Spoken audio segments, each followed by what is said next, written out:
Governor Sakaja, he used to tell us in a walk, but it looks like it does not work. Go to here, Waiyaki Way, there is cabbage.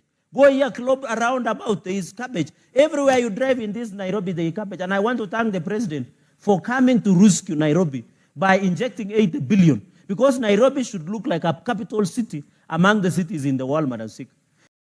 Hello my people, welcome again on our Trending Africa. Hivi leo tunaenda kuzungumzia habari ambayo inagonga vichwa vya habari ni kuwa mvua iliyonyesha Nairobi ilikuwa mvua kubwa sana, ambapo imefanya watu wa Nairobi wamepoteza maisha, wamepoteza kazi zao, manyumba zao.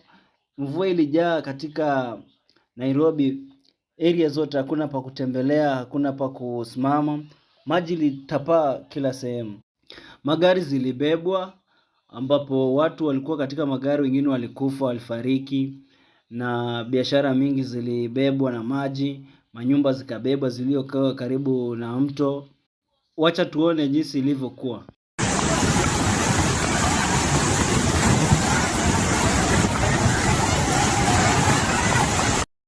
Kama una hiki kisa cha maji kubeba magari za watu, manyumba na kila kitu, amewekeza katika Nairobi saizi 150 billion, ambapo inatakikana ifanye kazi katika Nairobi na inaenda kwa katika county. Hebu tumsikize jinsi anavyosema. For coming to rescue Nairobi by injecting 8 billion, because Nairobi should look like a capital city among the cities in the world, Madam Speaker. And Madam Speaker, I saw the MCS led by your friend, I know the lady who say they want to move an impeachment motion. And I'm challenging them, don't fear. Bring the motion. We will deal with the governor once and for all and allow him to go and do other things, Madam Speaker. Because Nairobi is choking under cabbage. Madam Speaker, when it rains, Nairobi look like River Nile. The drainage is poor, everything is poor. Like a place called Litein in Kericho, Madam Speaker. When it rains in this Nairobi, you can't move. Yet the county government of Nairobi has received close to 150 billion in the last 4 years, including their own source revenue, Madam Speaker. I want to challenge the MCS because I know some of them of your friends. Let them bring the impeachment motion. We'll do the needful, Madam Speaker.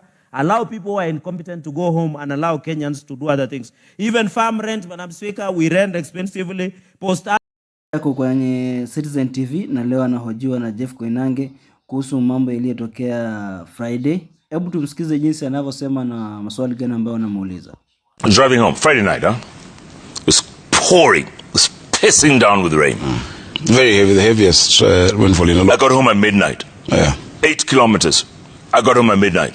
People left here at 6, they got home at 2 a.m. Yeah, it's terrible. It's terrible, Gov. But we must solve it. This is not a problem that has just started. But you know what, Gov? If you were in Japan and you were the county governor of a county in Japan, you'd have resigned. It won't solve it. It's a problem that's been there for long. I remember being stuck during the El Nino rains as a child in school. Yeah. And being marooned for hours until very late at night in 1997. Jeff, leadership is to provide solutions. Leadership is not about blaming. Leadership is not about just, Jeff, we have to make tough decisions. The same people who cry foul when we evict those on the riparian are the same ones now making noise. Yeah. Jeff, the houses, I saw Kaja leo amekuwa katika Citizen TV na amehojiwa na Jeff Koinange jinsi flood imekuwa, mbona kazi hajafanya vizuri. Hebu tumsikize jinsi anajitetea, maana yuko hapa ndani na Jeff Koinange. Hebu tumsikize. 4,500 Green Army who are out there and clogging every single day, but who dumps in those drains? Who is littering in those drains? We provided bins, but you'll still see there's a responsibility that all of us must bear. But we'll sort it out once and for all. We must be the generation that sorts out the problem, not remembers the problem.